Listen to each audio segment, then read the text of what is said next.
And a TGIF, everybody. Welcome into the First Call podcast from First Bet and Express Bet. I'm Jeremy Plonk alongside guest handicapper this week, Scott Shapiro. Scott, welcome in. Well, good to be with you, JP. We got the Belmont coming up next week, a big race. Maybe not a big field, but should be a lot of fun. But some good races this weekend. Churchill, the mainstay of the stakes action, but big sprint out at Santa Anita. And I know there's two stakes on Saturday at Gulfstream, but I thought the second of them, which we'll get into, the Powder Break, was a pretty competitive race as well. So lots of action to be had at First Bet and Express Bet.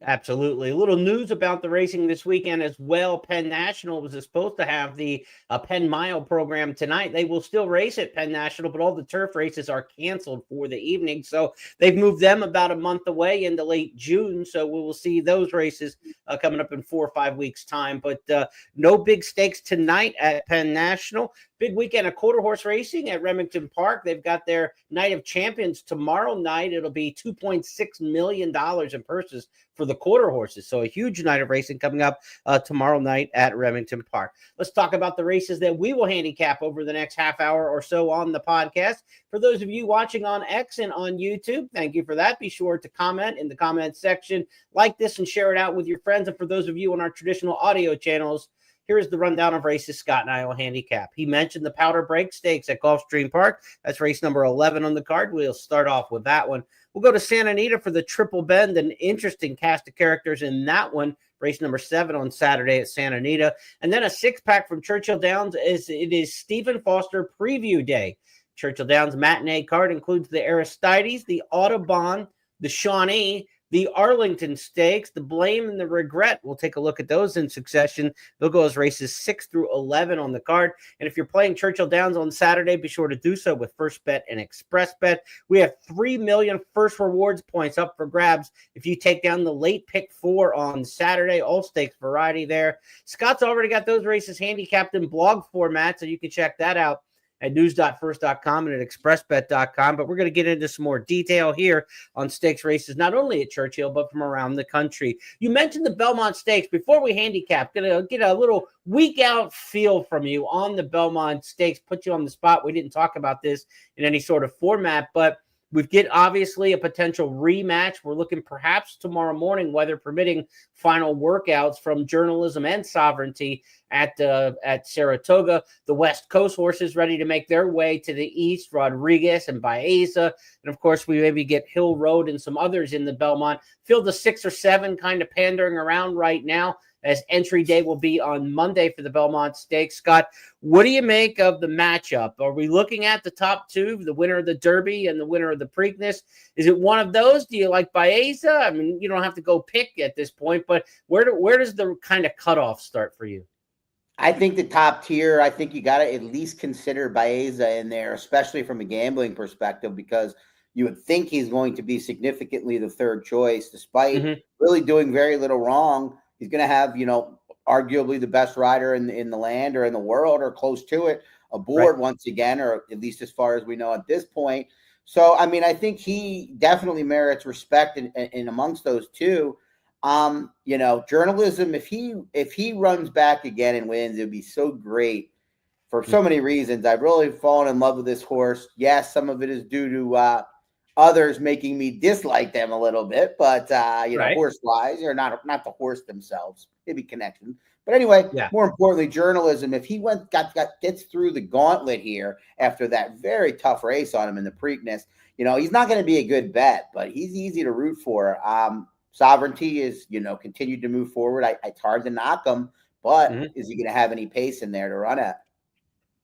We shall see how it turns out with the overall field size for the Belmont Stakes. Again, all that action will be drawn on Monday. And, of course, this weekend, final workouts for the major players. We haven't seen journalism work since the Preakness, but he's right on cue. Typically, a horse will work 14 days after a race, and he's right to that point now, and that'll be a week out with the 3-week break between the Preakness and the Belmont. When Preakness and Derby winners kind of clash in the Belmont Stakes, the Preakness winners have had a major upper hand, as well as the horses who were neither one of those. So somebody new stepping into the fold or the Preakness winner tends to be the way to go historically.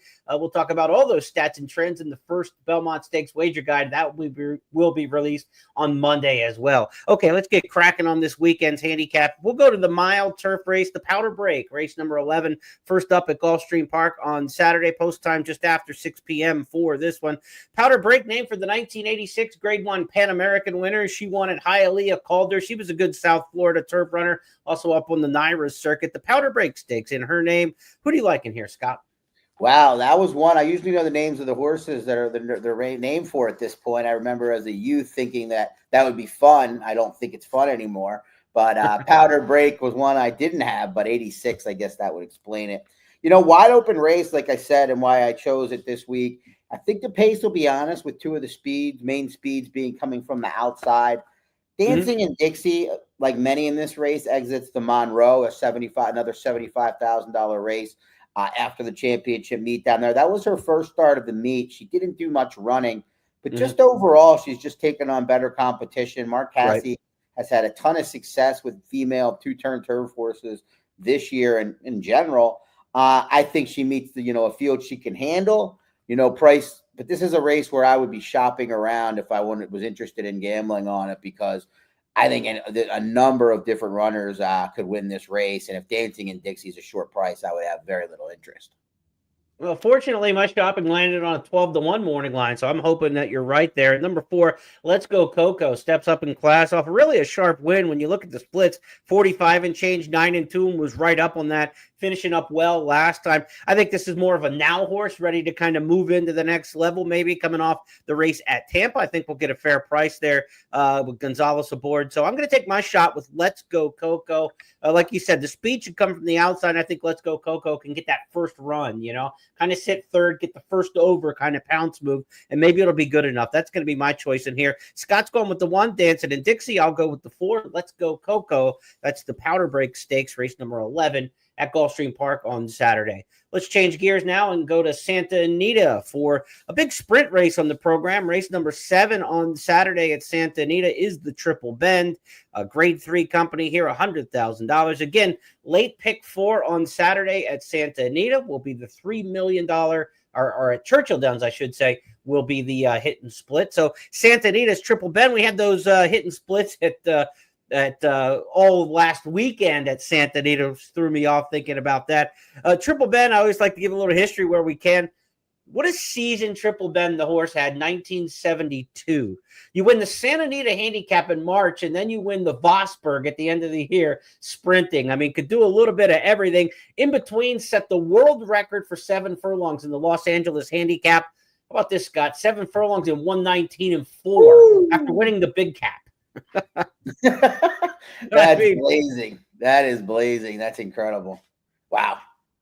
Let's talk about some of the runners in the namesake race, the Triple Bend. You've got Nisos in here and Dr. Venkman. It's kind of a 2-horse race. There are 5 entered in here. It's a 7th race on the card. Vlahos also, Spirit of McKenna, and Smooth Cruising in there to fill the field. But it's really a showdown kind of race. Nisos coming off that massive effort at Churchill Downs where they blanketed the finish in the Churchill Downs handicap. That was his first start in, about 15 months. So how do you think Nisos bounces back out of that race? And is it his to lose? It is his to lose, but he's going to be, an extremely short price. As you mentioned, really only 2 solid betting options in here, which is going to, hurt the prices of both of them. That's an obvious statement. Nisos is the likeliest winner, but 2 to 5, I mean, he's going to get hammered. And if he runs his races and nobody steps up, and he's on the lead, sitting right just off Vlahos, he's going to be a tough customer, but he hasn't moved forward. And I'm not really willing to give him the excuse that he was off a layoff, because we've seen Bob Baffert, when he sends a horse like this to a Grade 1 race off a long layoff or any sort of layoff, they're ready to run. And he didn't get out of the gate all that well. It was a big ship. I don't think this is the most optimistic spot for him. There were some bigger races, bigger options. So at the price, when a horse is that short of price, I think it's easier to find little holes to try to poke. Dr. Venkman, to me, is a pretty strong resume, and obviously at one turn it's even stronger. Ran second in this race last year. If he's 2-3 times more the price of Nisos, I just think he's the better bet in here. But you nailed it, JP. I think a 2-horse race. They got ambitious last summer with Dr. Venkman after he won the San Diego. That's kind of a middle distance race. Then they went ahead to the Pacific Classic, but he's back doing what he does best. He's a sprinter, and I think this is more his kind of spot for Mark Glad. Yeah, Nysos, I don't know. You think about a bounce candidate, a horse who has a big effort off a layoff and could regress. I mean, that could be the case with Nysos. And like you said, why is he not in the Met Mile? I know the Met Mile is coming up extremely tough, but he's supposed to be one of those extremely tough level horses. Not coming back to $100,000 or a couple weeks later is a weird spot, honestly, for Nysos. I don't what's the benefit? The benefit is what's the option, I guess, if they don't want to go to New York with the horse. I mean, I don't see a benefit, but what are they going to do if they don't want to go to New York? I think. Yeah, I mean, you wait for Del Mar maybe for the summer, but to come back on 4 weeks after being out. It's 13, odd. 14, 15 months to come back on 4 weeks for $100,000. It just doesn't quite make much sense to me. I'm with you. I would lean to Dr. Venkman, and their Nysos could win by the length of the stretch. Maybe he is, an elite racehorse, but I think he's in a weird spot, and I would try to go against him in this one on Saturday at Santa Anita. I'm with you, Dr. Venkman. Let's go now to Churchill Downs, where it is preview day for a month's time when they will run the Stephen Foster card, a bunch of grade 1s and grade 2s up and down the line that day. We've got a lot of grade 3s amongst the preps here, but some of them don't shake out as grade 3s. They're really competitive and stronger than they look on paper kind of races. We start things off with Aristides. That's race number 6 on the card, a 6-furlong sprint here, and named for the inaugural winner of the Kentucky Derby back in 1875, Aristides. He's got the statue in the paddock. Let's talk about the Aristides handicap here, Scott. Field of 7 in here. Skelly has been absolutely well campaigned throughout his career. Steve Asmussen really doesn't run him above his head very often. This is a grade 3. He's only been in a couple graded stakes. He tried the Count Fleet, the Vanderbilt, and the Breeders' Cup Sprint. But, boy, he has been really well campaigned this year. The couple races at Oaklawn back. This should be the kind of stepping stone race where he's awfully tough. I'm going to try to beat him. I have always had questions about this horse, even though he runs extremely fast numbers. First off, a lot of them happen at Oaklawn when he's a very, very short price and has things his way. And then you look at the last couple of races. I mean, I know he's won them in dominating fashion, but the last race, the Lake Hamilton, 5-horse field, 3 of them are Asmussen horses. So, right. We talk about that a lot out in Southern California at times, but that wasn't a real race either. So I think Skelly can win, another horse that can definitely win, but always thought this horse was a little bit underwhelming for the numbers he ran. To me, the likely 2 to beat him, you got world record. It'll be right to his outside. He was on the inside, winning against Allowance Company on Derby weekend, right? Or what day? I might have a hole punch in that. May 2nd, was that? Yeah. Yeah, that was like around 30-ish, something like that. Yeah. Yeah. But then I think Giant Mischief, I'm going to go back to him. I think I picked him at a big price in the Churchill Downs, and I didn't expect Manny Franco to have him on the lead, but he just went with it, and it was fine to me. This is softer competition. We might have an off track. We'll see. Might have to run over an off track. There was some. I think they're sloppy and off on Friday. We're recording this Friday, but he's not going to be on the lead in here. In fact, I think Irad Ortiz Jr. will just tuck him away, and I think he's going to have plenty more horse than he did last time. On this horse, kind of like we talk about with Skippy Longstocking a little bit. They've taken their shots with this horse. He's a cut below the top, but when he runs against who he's supposed to, he's run pretty well. So Giant Mischief for me. Yeah, and I think you're going to get the price because Skelly's going to get bet, world record's going to get bet, and there's plenty of speed. Not only those 2 that we just mentioned that are going to get bet, but the one Champlin down on the rail has one way of going. That's right the gun to the front. So should be a good trip. I think Giant Mischief can sit just off of it there. You've got 4-1. Brad Cox, Irad Ortiz. You could do a lot worse than that at 4-1 in a stakes race. All right, let's talk about race number 7 next up at Churchill. It's the Audubon Stakes. I don't know. This one's for the birds. I don't have any history on any horse named Audubon. So we're a mile and an eighth. It's not a horse. They started naming some of these stakes races after like areas in Louisville, I think, is what they did. All right, that's it. So it's a section of Louisville probably then. We've got a mile and an eighth on the turf. You mentioned they're off the turf today at Churchill. They are calling for mostly sunny skies in 76, so we'll probably be on the grass tomorrow on Saturday, but we could be looking at some conditions that have some give to them. Who did you like in the Audubon for $275,000? Nice purse for a listed stakes. Yeah, it's one of the first times we're going to get to, try to apply a bias. A few years back, the first or second year of the turf, turf course, the new turf course, there was an extreme outside bias on Derby Day and the Oaks Day, and you were able to fade the horses that ran well on them for months, and good horses moved up off the rail. I think it was a similar turf course on Derby Day, May 3rd, in the American turf. And number 3, Scipio, who was in the American turf and was coming off 4 first or second place efforts for Richard Baltus, was down on the inside the whole time. Zulu Kingdom came on the outside, much of the runners that put in strong runs. So I think that impacted his chances. You get some class relief here. You get Luis Saez. So I like Scipio quite a bit here at 7-2 in the Audubon. I thought Charlie's to Blame the 5 could get potentially loose in this race. There's not a lot of speed in here. He was good in the Kitten's Joy with fair fractions, 23:47 and change. He didn't run well after setting the pace in the mile and an eighth of the Jeff Ruby on the synthetic, but I kind of just draw a line through that one. His turf form, he's won wire to wire. His last 2, one at Del Mar, one at Gulfstream. If he takes to the turf at Churchill, I think he's interesting in here for Peter Urton. So I went with the 5, Charlie's to Blame. I don't think it's the best rider fit. Joel Rosario on early speed on the turf. I kind of like him finishing a little bit better than I do going to the front, obviously. So Charlie's to Blame is going to be my pick in here, but kind of a tepid choice. You've got Scipio, so a little 3-5 action here in race number 7, perhaps. At Churchill.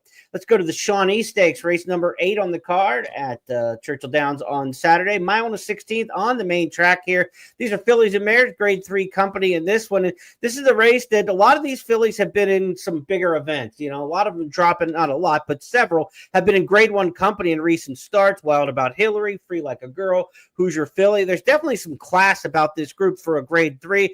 Jin's an alum of the Kentucky Oaks last year. So, how they all kind of shift and settle in this kind of race class-wise, you're going to look at the past performances and say, this horse is coming grade 1 to grade 3, but several of them in here, including Where's My Ring, fit that same kind of bill. So this is a race that's going to be a little bit hard to evaluate on class coming out of it if you just look at it strictly as a grade 3. This is a good bunch.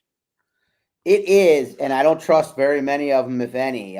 Where's My Ring was entered multiple times last weekend, right, at Santa Anita as part of those hit splitters that you were talking about. Didn't run in any of them. Will run here, I guess. Peter Miller, 8 for 95 over the last 90 days. That's not the Peter Miller we're used to. And 0 for 5 at Churchill over the last 2 years. So I've got some questions. If she runs her best, and Luis Saez gets her forward, she's going to probably be tough. Same could be said for some of the others. Jin, that race was kind of out of nowhere, and Free Like a Girl exits those weak races at Oaklawn where I was kind of handed to Torpedo Anna. I'm taking a swing with number 2 Corningstone. I think the last race is a total toss in the Bayakoa. She lost all chance at the start. And she'll be up closer to the pace, I think, assuming a better break. I like the move to Brian Hernandez Jr., and she's hit the board, or actually first or second, in all 4 starts at Churchill. We know Brian will just save ground early and see what happens. So I'll take a swing with Corningstone in a tough Shawnee. Graham the dog checking in on the podcast. He agreed with your picks. He usually, when Siegel was on the show, he was checking in like every 3rd race. So I don't know. Maybe he's just getting used to your voice now, Scott. Maybe he wants to chime in with you here. What's up, Graham? Hoosier Philly's an interesting one that she's kind of circled back in her career. She was really good when she was young. Then she didn't live up to the early hype, and she kind of really went through some, lagging years for what you thought she might be. But her last couple kind of looks like she's getting back into it a little bit. The race at Santa Anita wasn't bad. Sam Houston Distaff wasn't bad. And then last time out, a good second at Oaklawn Park. She's like Churchill in the past. Yeah, any feeling for a horse-for-course wake-up here? Man, this was the hottest 2-year-old filly in 6 years of me being at Churchill. I walked in and got hit 10 times with how great she was. Tom Amos made the quote, she's going to run basically they were going to run her in the Derby. I lost money on her in a Derby future pool. I struggle with her, I just don't think she's ever figured it out. Her numbers are pointing to what you're saying, but the fastest races have come when she's short price. I don't trust anyone in here, but she's definitely amongst them. I think that Churchill success all came when she was a different racehorse. Let's change our gear now to race number 9 at Churchill Downs. And One of the more tone-deaf decisions in recent years in racing was moving the Arlington Stakes to Churchill Downs. I understand they wanted to keep the graded stakes race. If a race goes defunct for a few years, it'll lose its grade. So you've got the grade, you can move it, but kind of surprised they didn't change the name of the Arlington Stakes. It's not really honoring a track that Churchill Downs leveled, but that's a discussion maybe for another show, huh? No, I got to throw something in. I mean, I got to throw the day that I struggled the most when I worked there before getting sick was that one year when we had the Arlington Million at Churchill, and I was on air, and the turf course was a mess that day. So feel free. I mean, I didn't have spend a lot of time in Arlington in my life, but I feel for those that called it home, and they don't deserve this race. Change the name, lose the grade. It's a grade 3. It's not a grade 1. Who cares? I think it's kind of funny. I mentioned this on X a little bit earlier in the week, but this is the Arlington Stakes. The next two on the card are the blame and the regret. So I think there's a little something to that in karma circling its way back. I doubt there's any of that though at headquarters. Blame or regret. All right, let's talk about the horses in here from a handicapping standpoint. I know you like the 9 in here, Brilliant Birdie. Very logical winner of the opening verse last time at 9-5. Good prep race into this. Third race off the layoff. You taking Brilliant Birdie right back, I take it. Yeah, Brilliant Birdie to me, this is a good group again. I'd be surprised if she isn't favored. No disrespect to Mercanti, who's run some bang-up races as well. But Brian Hernandez Jr. rode this one like I would like to see journalism ridden. And Brian is very willing and able and always wanting to save ground. But when you have the best horse, you want to keep him out of trouble. And that was what he did with Brilliant Birdie. It was a favorable flow that day in the opening verse. But this is just a colt. I followed the Cherie DeVoe barn since, she started training in Kentucky. Got a kind of a good feel. And third off the layoff, looks like a colt that they have a lot of hope for by the end of the year to me, and they're just building him up to peak at the right time, and he's 4 for 4 over the surface. There's just not a lot to dislike about Brilliant Birdie, especially if she's or he is anywhere near 7-2. I thought the 7 Silent Heart's a good value play underneath if you're looking at the exotics. 9-horse field, I don't dive into the tries and supers in 9-horse fields. I like the big fields for those. So from an exacta play, Silent Heart, maybe one who's somewhat forwardly placed, but always makes a good trip for himself. He's always kind of right there in the hunt and gives himself every chance. Last time was overmatched in the Maker's Mark Mile against some really strong closers in there in Carl Spackler and Integration. Carl Spackler ran off with that one, but Silent Heart, I think a horse who could offer some value in here potentially.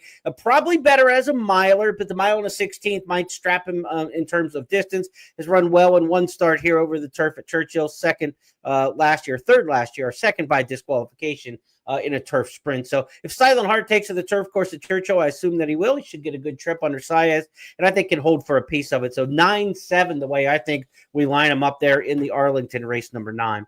Let's go to the 10th race. It is the Blame Stakes. This is the local prep towards the Grade 1 Stephen Foster. Grade 3 company here. 10 horses have entered. All 10 are graded stakes winners. You don't get that very often. I can't remember a lot of races where every single horse in the race is a graded stakes winner. And that can be said about some Breeders' Cup divisions some years. So this is an outstanding race for a grade 3. Of course, the Blame name for the 2010 Breeders' Cup Classic winner. What do you make of this one, our Express Bet race of the week? Yeah, it came up extremely strong, and you added to it with the statistic there about them all being graded stakes winners. As deep as a field as it is, there is a price that I like maybe underneath, but I think you turn to the 7, 8, 9 hole to the 3 likely favorites. I think Post Time's the one worth fading in here. I've got a lot of respect for the Maryland bred, but he's going to have to prove it to me at this level of competition at 9 furlongs. I think that'll kind of, hurt his chances in a race like this. I guess the plan, since they're not running the Met Mile, will be to kind of reel him back if he runs well at all in the Foster. So it'll be interesting to see, and I like them taking the chance. But to me, it's Most Wanted and Banishing. Most Wanted ran huge last out. If he can avoid getting caught up in a battle on the front end, I think he'll be tough to get by. Only Fierceness was able to do that in the Ali Sheba, and he's, the fastest horse in the world in some eyes right now. So, and then Banishing to me man, I mean, I'm tired of thinking this horse isn't going to run a big race. It doesn't matter what he does, how he starts, the distance, the trip. His effort last out was huge, probably bigger than most realize in that race in the Churchill Downs, diving inside after the, troubled start, gone 7 furlongs.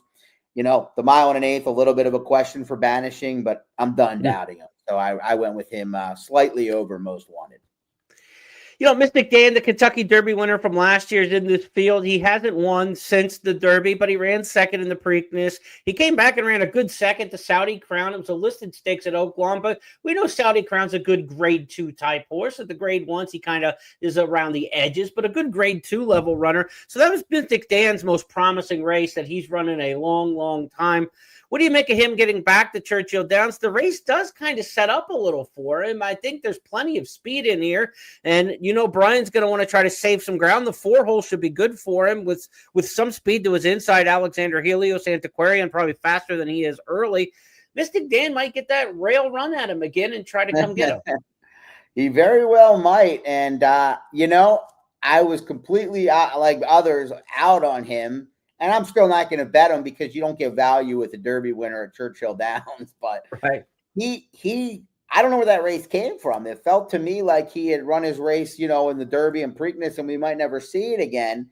The race isn't, against better competition. He was basically a no-show, So is he back? Maybe. I mean, I'm not willing to wager on him, but it wouldn't be as surprising for me if, like you said, Brian Hernandez Jr. gives him a somewhat similar trip to the Derby. Less chaos around him, but it wouldn't shock me like if you told me about a month ago against this field, I probably would have been shocked.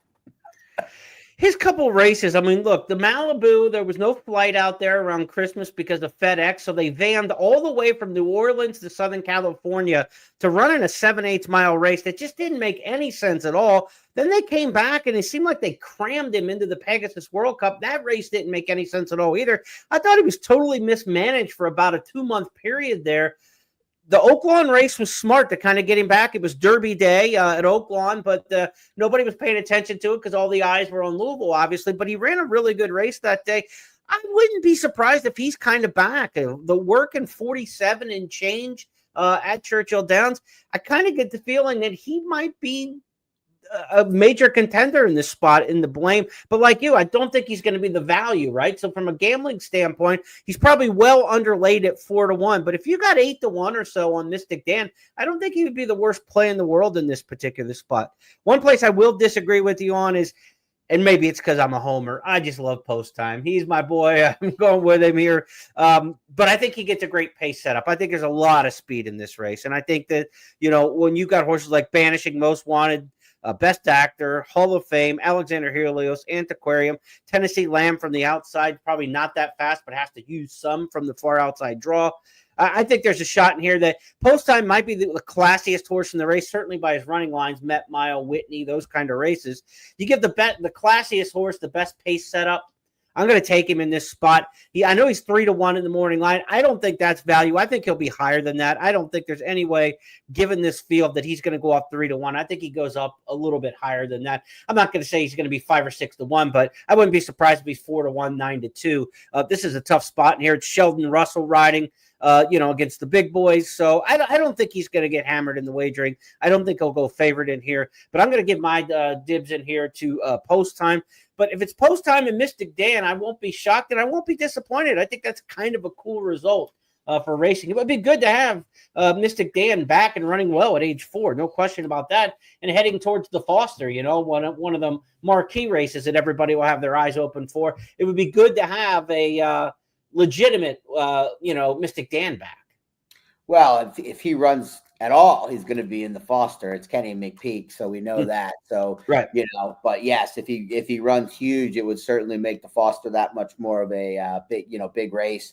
The one horse I want to mention at a price is Antiquarian. I just think this is a horse that continues to move forward. Todd Pletcher clearly showing that he was a horse immediately that wanted added ground, debuting him at a 1-turn mile and never cutting him back. The 7 furlong race, I mean, Shaq Diesel came back to win the big drama last weekend, and that was his distance. I know he's supposed to beat a horse like that, but a lot of these grinders wouldn't, and I thought he ran a good return race. don't be surprised if Antiquarian maybe saves ground and maybe can grind out a minor share at a big price. Couple entry notes there in the blame before we finish up. Katona, the one, is cross-entered in an allowance race on Sunday. We'll see if Katona stays in that field. Also, Brad Cox has Best Actor cross-entered in that same race. Given the riding assignment with Bejarano named on Best Actor in this spot, I think he probably scratches. Cox just runs Most Wanted in here, and you'll probably see Best Actor in that allowance race on Sunday. That would be my assumption. And as for banishing, there was an article in DRF earlier this week where David Jacobson was quoted as saying, we're still looking at the blame stakes, we're still looking at the Met Mile, and we're still looking at both. So the way this horse runs and just keeps running, don't be surprised if Banishing stays in this race in the blame, and then we see him back a week later on Belmont Stakes Day on the undercard in the Met Mile. He's an iron horse the way he's going right now over the last several months. Yeah, no doubt about it. That would be super cool, especially in the light of the last month or two of big news in racing. Real quick, Best Actor was Brad Cox. It's Ed Moger Jr. Right now. That's right. I don't know if that'll impact what the any of the thought process, but that is a barn that's winning at a lot higher percentage than they have in a while. So regardless of what race he runs, don't be surprised if he outruns his odds. Yeah, good call out there. Thank you for that. Let's go to the Regret Stakes, race number 11, final race for us to handicap here on the Saturday action at Churchill Downs, 1 mile and an eighth on the turf. Of course, the first filly to win the Kentucky Derby was Regret back in 1915, been twice since. Genuine Risk in 1980, and of course, most recently, Winning Colors in 1988. Just 3 fillies have won the Kentucky Derby all time, the first of which was Regret. They run the race in her honor on the grass, but they are 3-year-old fillies going at it here. I went with number 8, Fion in here. I think the 9 furlongs is going to suit, coming off a decent third last out in the Appalachian Stakes at Keeneland, behind a couple Mark Casse and Nitrogen. Vixen was a good runner-up in there. I thought that was a good field. I'm giving Fion a shot in here, number 8. Who do you like, Scott? Fion for George Messina, a friend I know down in New Orleans. Great catering food down there if you happen to head down. I think this race is going to be pretty formful. I think one of the favorites will win. I think Classic Q, assuming that Lasix wasn't the difference maker, really took a big step forward last out, and anything close to that, I think, makes her a winner. I think Lush Lips will take a lot of money as well and could get over bet. So I'm going to go with number 5, Classic Q here to hopefully make it 2 in a row in Louisville. Mark Cassie's got himself quite a hand of 3-year-old fillies this year on the grass. He's got to keep them separated, and he does it here. Classic Q, his representative in the Regret Stakes. Couple other notes for you. No Naira racing this weekend. They are off until Thursday when the Belmont Stakes Festival kicks off there. 4 days of racing at Saratoga coming up Thursday through Sunday next week. Again, Penn National has canceled their 4 stakes races for tonight on the turf, but they are running the remainder of the card. If you want a little help on handicapping races this weekend at Remington Park, I've got a video for you on my Twitter feed, X at Horseplayer Now. Check that out for a look at the big handicap or the big quarter horse card. Handicapping all 12 races on that Saturday program for you at Remington Park. And also later today, I'm going to give some thoughts on Woodbine Stakes races coming up. They've got a big stakes card coming up tomorrow. At Woodbine on Saturday, you got Patches O'Houlihan, a horse of the year in Canada, and you've got Caitlin Her Greatness, last year's King's Plate winner, back on the card. So 2 superstars on the card Saturday at Woodbine. I'll have some blog action on the website a little bit later today for that. And if that's not enough, Japanese Derby Saturday night and the Sunday morning if you want to stay up late, Scott. I will probably pass, but you never know. My sleep schedule could be modified, perhaps. Not by choice, probably, though.